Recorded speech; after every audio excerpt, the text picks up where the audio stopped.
तो वही बहुत सौभाग्य की बात है कि एक दोस्त आए हैं और इसी ये जो चैनल है इसी के माध्यम से वो दोस्त बने। आशीष सिंह पूरा परिचय वो अपना अभी देंगे और वो न्यूरोलॉजिस्ट हैं, न्यूरोलॉजी में न्यूरोसाइंस न्यूरोसाइंस में पीएचडी। रिसर्च कर रहे हैं और तो ये थोड़ा-थोड़ा मेरी भी रुचि है न्यूरोसाइंस में और जिस तरीके से हम गणित वगैरह कराते हैं तो हमने सोचा कि हम एक तो बातचीत करेंगे और शायद इसको डॉक्यूमेंट भी करेंगे, हो सकता है कि इसके बारे में लिखें भी। तो आप थोड़ा-सा अपना परिचय दे दीजिए। आप सभी को मेरा नमस्कार। मेरा नाम आशीष सिंह पांचाल है। मैं national brain research centre Manesar Haryana से न्यूरोसाइंस में पीएचडी कर रहा हूँ। और मुझे सर के एजुकेशन इनिशिएटिव के बारे में पता चला, कैसे यहाँ स्कूल काम कर रहा है। और उसके बाद उसके अलावा भी काफ़ी सारे सर के लेक्चर्स को सुना मैंने। मुझे काफ़ी अच्छा लगा। और अभी कुछ इस पूरी चीज़ को समझने के लिए और साथ में कुछ जिज्ञासाओं के साथ मैं भी सर से मिलने पहुंच गया यहाँ पे। तो अक्सर हम एक सवाल है जो मेरे अभी, जैसे हम बात करेंगे तो उससे शुरू कर सकते हैं हम, हुँ, हुँ, कि जैसे हमें अक्सर पता भी होता है कि हम कहीं भी चले जाएं, हुँ, हम हमेशा हमारे साथ रहेंगे। हुँ, हम जगह बदल लें, हुँ, हुँ, मतलब अशांत जगह से शांत जगह चले जाएं। हुँ, हुँ, लेकिन अगर शांति अंदर नहीं है तो फिर हुँ, कितनी भी जगह बदल ले वो हुँ, हुँ, नहीं हुँ, बदल सकती। हुँ, हुँ, हमें पता भी होता है, लेकिन कई बार हम फिर भी उस चीज़ से बाहर नहीं निकल पाते। हुँ, हुँ, हुँ, हुँ, हुँ। तो क्या करें? तो क्या करें? तो यही सवाल हाँ, है। हाँ, हाँ। हुँ। ये जो बाहर-बाहर हम चेंज ढूँढते हैं, इस ट्रैप में लोग पड़ जाते हैं। कि बाहर कुछ नया, ये मेरे साथ भी था। एक ऐसा टाइम आया कि मुझे कई चीज़ें जहाँ मैं रह रहा हूँ, कई चीज़ें खटकती रहती थी, जिसमें मेरे रिलेशनशिप लोगों से और कई चीज़ें। तो मैं नई जगह चला जाता था और मैं देखता था कि 2 महीने के अंदर-अंदर एग्ज़ैक्टली वैसा ही वहाँ भी मुझे लगने लग गया। वही-वही प्रॉब्लम्स वहाँ भी। तो मुझे काफ़ी बाद में पता चला कि यार ये सारी प्रॉब्लम्स मैं क्रिएट कर रहा हूँ और मैं जहाँ भी जाऊँगा, मुझे यही प्रॉब्लम्स इसलिए दिखेंगी क्योंकि मैं वहाँ वही क्रिएट कर दूँगा, कैसे भी लोग हों, कैसी भी जगह। तो वो आप सही बोल रहे हैं कि हम कहीं भी जाएँ, हम तो अपने ही साथ रहेंगे। तो जिसको हम पर्सनैलिटी बोलते हैं, जिसको मैं बोलता हूँ, दरअसल वो बहुत लिमिटेड है अभी। मेरा जो कॉन्शियस ब्रेन है और मेरी जो हैबिट्स हैं और कुछ-कुछ चीज़ें जो मेरी मान्यताएँ हैं कि मैं ऐसा हूँ, मेरी अपनी जो डेफ़िनिशन है, उसको हम पकड़ के रखते हैं। वो अगर बदल जाए तो बदलाव आए और उसको बदलने के लिए ये जो मैं है, इसका ख़त्म होना ज़रूरी है। अहंकार कह लो, मेमोरी कह लो, कॉन्शियस ब्रेन कह लो, किसी न किसी विधि से ये सरेंडर कर दे और बोले I don't know. Conscious brain ऐसी जगह पहुँच जाए कि बोले कि यार मैं सोचता था कि मुझे पता है पर एक्चुअली आई डोंट नो और इसलिए चुप हो जाए। अगर वो चुप हो जाए तब हमारा जो जिसको मैं माइंड बोलता हूँ, वो डांस ऑफ द बी मैंने एक किताब लिखी, तो उसमें मैंने ये बोला कि ये तो है ब्रेन अ जिससे हम सोचते हैं आम तौर पे और जिसमें यादें हैं और उसके कुछ-कुछ हिस्से ऐसे हो सकते हैं कि थोड़ा डीप बहुत सारी मेमोरी जो कि ईज़िली हमें नहीं आती याद, तो वो तो ब्रेन है। लेकिन उसके पार हम पहुँच जाएँ तो उसको मैं माइंड बोल रहा हूँ। वो माइंड है एक तरीके का फ़ील्ड इंटेलिजेंस का, वो हैं हम असली और उस फ़ील्ड से जितना-जितना हमारा रिश्ता बनेगा हमारे ब्रेन का, उतना फ्रेश इनसाइट्स आएँगे, फ्रेश इंटेलिजेंस आएगी और हम बदलेंगे। वो होने लगेगा, तब हमको लगेगा कि मैं बदल रहा हूँ, मैं रोज़-रोज़ नया इंसान बन रहा हूँ। तो अब बाहर-बाहर कहीं जाने की ज़रूरत नहीं पड़ेगी। कुछ-कुछ लोग हैं कई-कई देश घूम आए, इसी चक्कर में।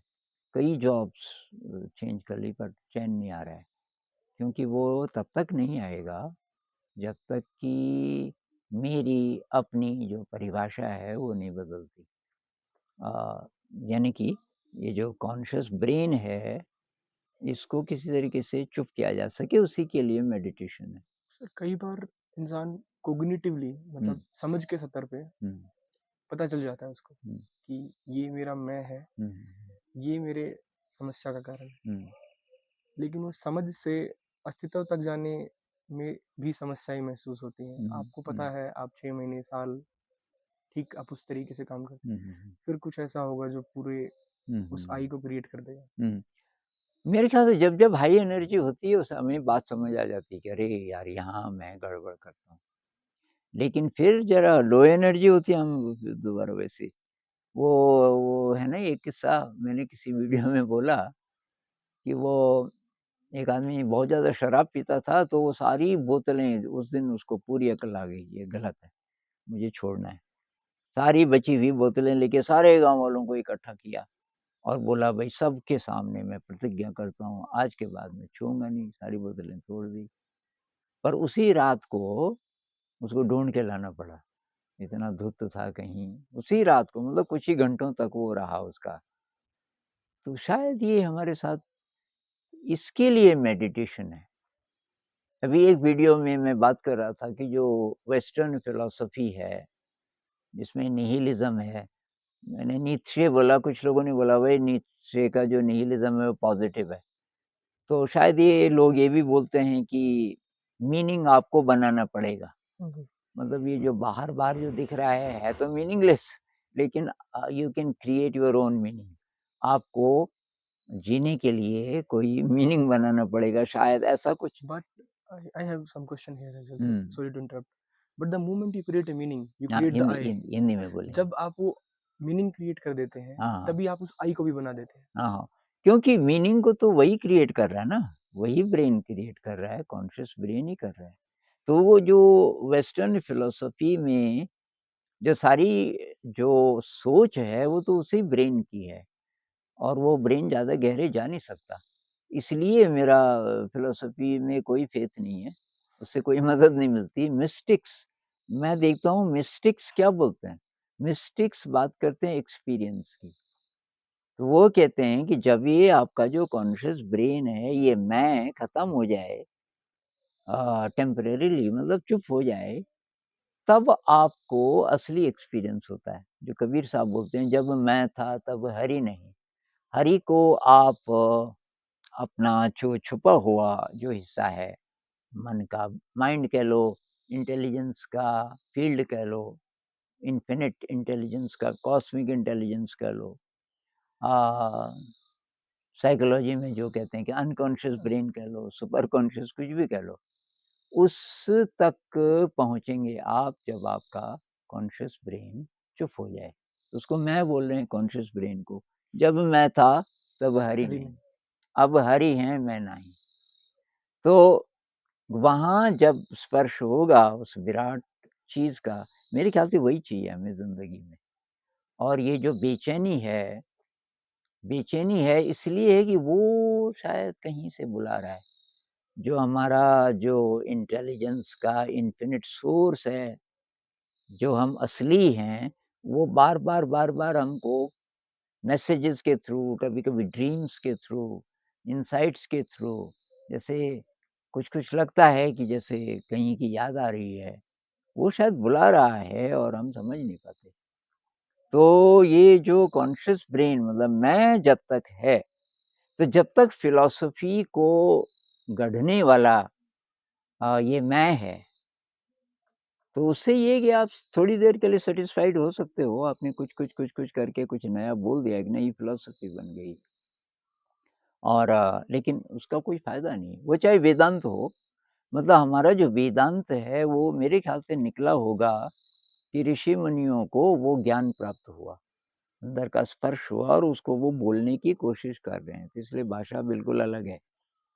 और वो तर्क की संतुष्टि के लिए मेरे ख्याल से अच्छा स्टेप है।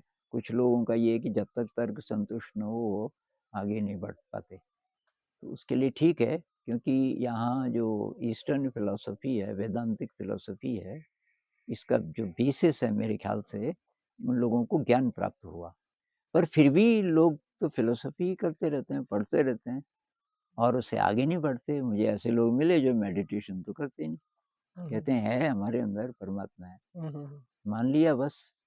तो इसलिए फिलॉसफी कोई भी हो, उससे बात बनने वाली नहीं है। असली जो जो हमें आनंद की अनुभूति मिलेगी, चाहे संतोष कह लो, वो मेरे ख्याल से मिस्टिक्स का रास्ता है। कबीर साहब जैसे, कबीर साहब को मैं इसलिए पसंद करता हूँ कि पढ़े लिखे नहीं थे, कुछ नहीं पढ़ा उन्होंने, कोई वेद पुराण नहीं, कुछ नहीं, कुछ नहीं। और बहुत सिंपल और संसार में रहते थे, ये नहीं कि कहीं उसमें गुफा में। तो वो जो कह रहे हैं वो उनको हुआ, एक्सपीरियंस हुआ, और तब उसका हम लोगों के लिए फिर क्या रास्ता है?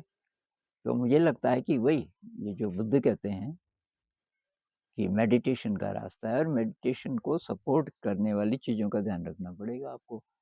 ये आपका शील है, पारमिताएँ हैं, इत्यादि इत्यादि, निस्वार्थ सेवा है, ग्रैटिट्यूड है, कंपैशन है, ये सारी चीज़ें।